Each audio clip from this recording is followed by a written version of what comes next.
a man hurriedly writing his will before embarking on a journey with his son. Suddenly, he hears a noise and looks out of their cart, only to find his son brutally beheaded. Terrified, the man flees for his life, but he doesn't get far before he too is decapitated by an unseen assailant. Meanwhile, in bustling New York City, Constable Ichabod Crane investigates a mysterious death. When officials insist on burning the body, Crane advocates for modern scientific methods, suggesting an autopsy to uncover whether the victim was alive before being dumped in the river. His innovative ideas, however, are met with resistance. Crane is soon assigned to a chilling case in the eerie town of Sleepy Hollow, where 3 people have been murdered, each gruesomely decapitated. Armed with his scientific tools, Crane reluctantly travels to the Hudson Highlands. Upon arrival, he's greeted by an unsettling atmosphere and a sense of foreboding. At a lively party in Sleepy Hollow,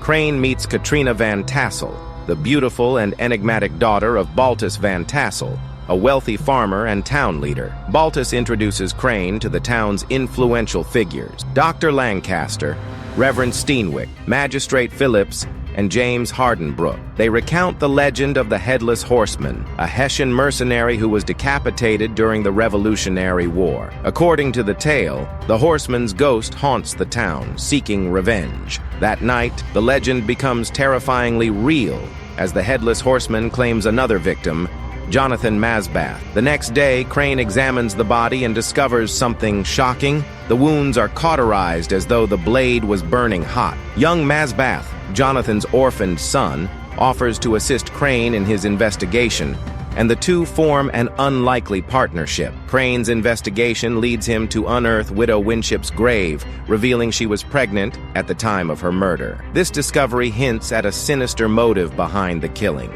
Meanwhile, Crane experiences terrifying visions of his mother's death, which fuel his determination to solve the case. A cryptic encounter with a witch in the woods points Crane to the Tree of the Dead, the horseman's burial site. There, Crane finds a gruesome cache of severed heads and the horseman's headless body. He deduces that someone has stolen the horseman's skull, using it to control the specter and direct his murderous rampage. The horseman strikes again, slaughtering an entire family and brutally killing Brom Van Brunt, Katrina's admirer, despite Crane's attempts to intervene. Wounded and shaken, Crane pieces together a conspiracy involving the town's elite. He discovers that the murders are tied to a contested will. Peter Van Garrett had left his fortune to Widow Winship and their unborn child, bypassing other heirs. Crane suspects that Lady Van Tassel, Baltus's wife, is orchestrating the killings to secure the inheritance. His suspicions deepen when he witnesses her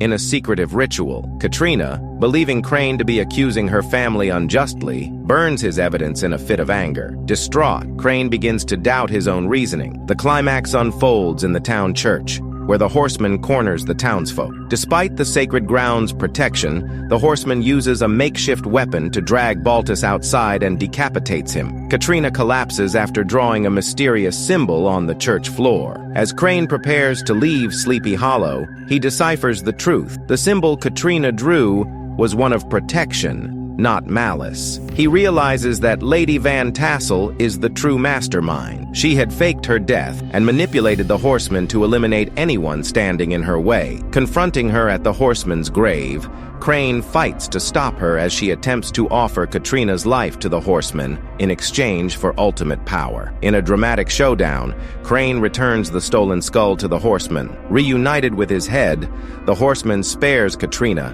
and drags Lady Van Tassel into the underworld as his final victim. The curse is lifted, and peace returns to Sleepy Hollow. The story ends with Crane, Katrina, and young Masbath leaving the haunted town, ready to embrace a new beginning.